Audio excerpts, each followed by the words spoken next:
O Jimmy Carter ele mudou de estratégia, porque aquela política de repressão, de massacres, etc., deixava os Estados Unidos na mesma condição de qualquer outro país, né? Se os Estados Unidos está apoiando um regime de torturadores, de assassinos, uma ditadura militar, por que eles vão criticar a União Soviética porque está mandando alguém para o sanatório por ser de extrema direita? Eles mandavam lá para fazer um tratamento, tomar uns droguinhos, uns remédios. Não, você que não funciona bem a sua cabeça.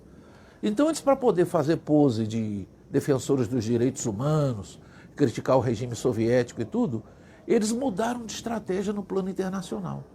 Eles começaram a fazer a defesa dos direitos humanos, etc, etc.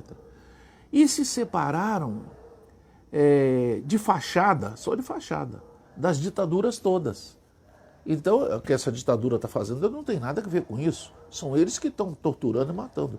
Nós aqui defendemos a democracia, a representação. Nós não torturamos presos, etc.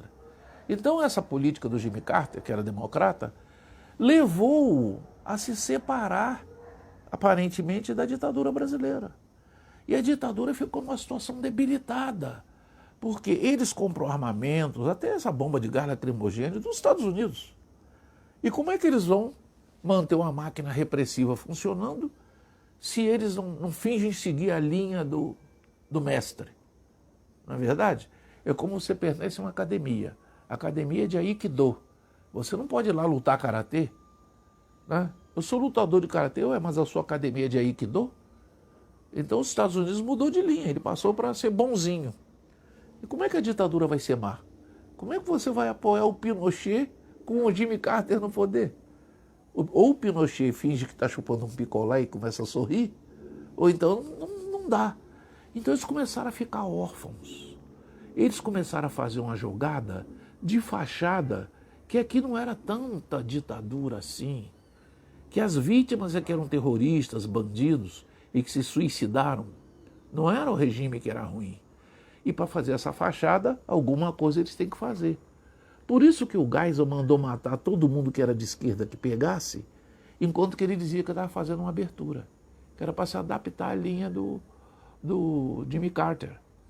E o que acontece? Isso leva à divisão no meio militar e leva ao desgaste da ditadura, né? Porque começam a reaparecer os movimentos de massa, os protestos, etc., a greve do ABC, essas coisas. Eles não tinham como administrar isso sem a tortura. Sem o extermínio físico, porque a tortura é só a porta aberta do extermínio físico. Você tem um movimento, você diz, quantos tem na cabeça ali? Tem 15. Pega 5 e mata.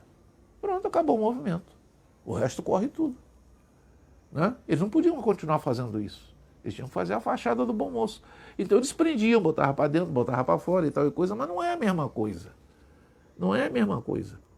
Então, foi o Jimmy Carter que estragou a sopa deles. Eles tinham uma dívida de centenas de milhões, de bilhões de dólares, dependiam dos americanos para sustentar essa dívida, e eles não podiam falar mal dos americanos. O último gesto, assim, última tentativa de liberdade que o Geisel teve, foi quando ele fechou o Congresso e caçou uns deputados.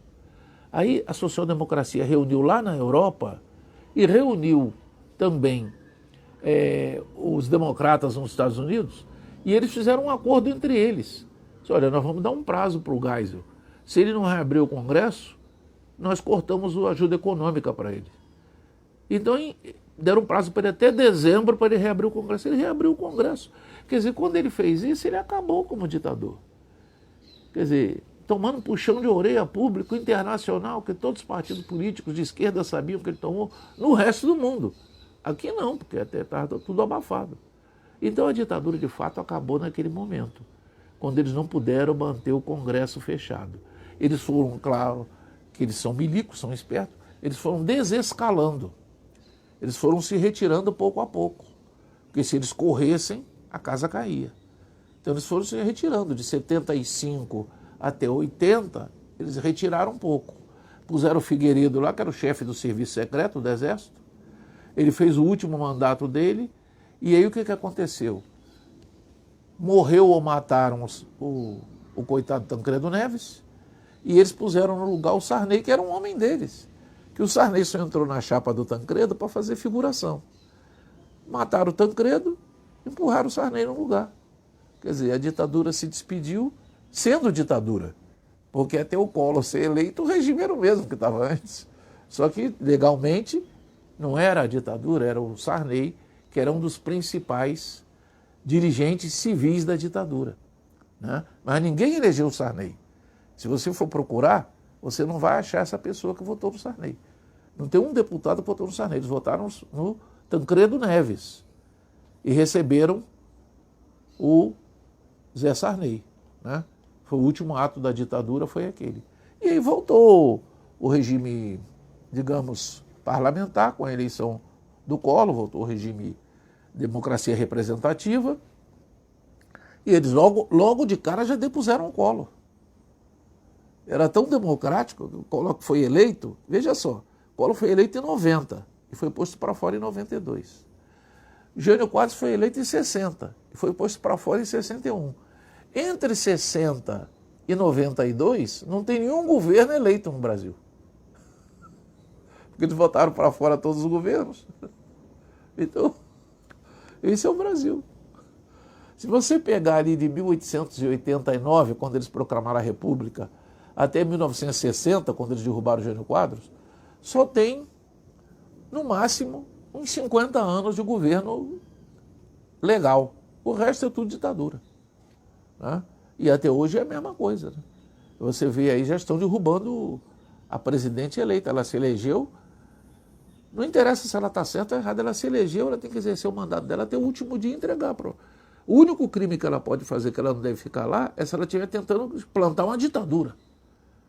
Mas se ela está governando por meios democráticos, bem ou mal, é um direito dela, ela não foi eleita pelo povo. E o povo, na outra eleição, vai eleger outro. Eles não conseguem.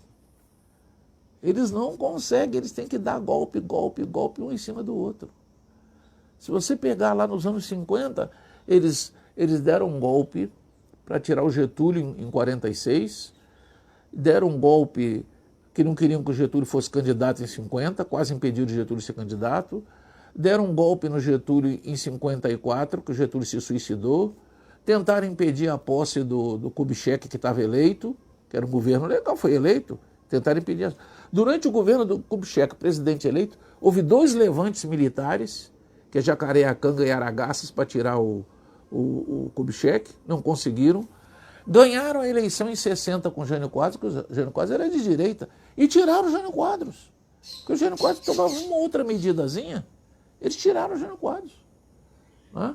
E aí puseram a junta militar, essa junta foi derrubada pela população, e aí eles fizeram um parlamentarismo que ninguém pediu, porque era para impedir o Jango de governar, e em 64 deram um golpe e derrubaram o Jango. Quer dizer, é golpe um atrás do outro.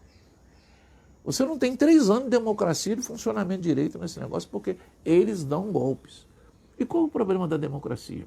O pressuposto da democracia é que se você tem um governo eleito e o povo escolheu mal o governo, o povo aprende com isso. Na outra eleição, outro governo eleito, se o povo escolheu mal, o povo aprende com isso. O princípio da democracia é que quem decide é o povo, bem ou mal. Se é ele que está decidindo, é um regime democrático. Agora que vai ter erros, vai ter corrupção, isso não é normal. A vida das pessoas é assim mesmo. Você não consegue entrar num lugar que tudo funciona direito. E por que não serve a democracia? Não serve porque eles têm que fazer concessão aos outros. Eles não conseguem governar sozinhos no regime democrático. Eles não conseguem ganhar uma eleição no regime democrático. Então não serve a democracia. Sempre golpe de Estado, golpe de Estado. A mídia naquele tempo era meia dúzia de jornais e meia dúzia de televisões. Eram canais de televisões. Hoje, a mídia é 4 ou 5 jornais, menos ainda do que naquele tempo, e 2 ou 3 redes de televisão que comandam o país. Se você pegar todo o sistema de mídia do Brasil, pertence a 8 famílias. 8 famílias. 8 famílias. Os grandes jornais, as grandes TV, tudo pertence às 8 famílias. Os americanos tentaram, quando o Lula entrou aí, foi um dos erros do Lula, tentaram tomar esses canais todos da Globo aí na base do dinheiro. Vamos fazer um leilão, quem pode pega o canal. O Lula não deixou os canais tudo na mão da Globo. Para que servem esses canais? Para atacar o próprio governo dele. Quem está derrubando o PT é a Globo. Com a ajuda da Record, da TVS, tudo mais, é a Globo. A Globo fala mal o dia inteiro da presidência da República. Não existe nenhum país que o presidente da República, ou a presidenta, ou lá quem seja tão ruim que tudo que ele faça é contra o povo. Isso não convence ninguém. Mas se você ligar a mídia, você vai ver que eles dizem exatamente isso. Tudo que o governo faz é contra a população. Quem é que vai acreditar numa coisa dessa? Se tem a zika, a culpa é do governo. O que o governo tem a ver com a zika? A zika é um mosquito que transmite. Ah, mas o governo devia limpar. Como é que o governo vai limpar um país de 8 milhões e 500 mil quilômetros quadrados? Então não há a mínima seriedade nessa pseudomídia. Eles são um bando de cães raivosos, ganhando dinheiro às custas da miséria da maioria, que é a grande massa da população. Se você falar isso, aí você é extremista, você é terrorista, você é isso e aquilo. Né? Se eles convidam você para falar num programa de televisão, você não diz o que eles querem, eles não te convidam nunca mais. Então é uma banda de música que toca uma nota só. É uma banda de música, tem 100 componentes, mas eles só tocam aquela nota. Tom, não tem outra nota. Quer dizer, não há quem consiga ouvir uma coisa dessa. E a população nossa é de baixa instrução. A maioria das pessoas não entende o que está acontecendo. Então começam a repetir aquilo. Qualquer lugar que você vai, você entra no mercado para fazer uma compra, as pessoas vêm falar mal do governo para você. Eu pergunto para as pessoas, você acredita que o governo só faz coisa errada? Como é possível isso? Então nós somos malucos, porque nós elegemos esse governo. Se nós elegemos esse governo é porque achamos que ele fazia coisas certas também. Né? Então, o conceito deles de democracia é esse. Quando eles saem dessa democracia, são aquelas ditaduras que a gente viveu, que é silenciar o próximo. Né?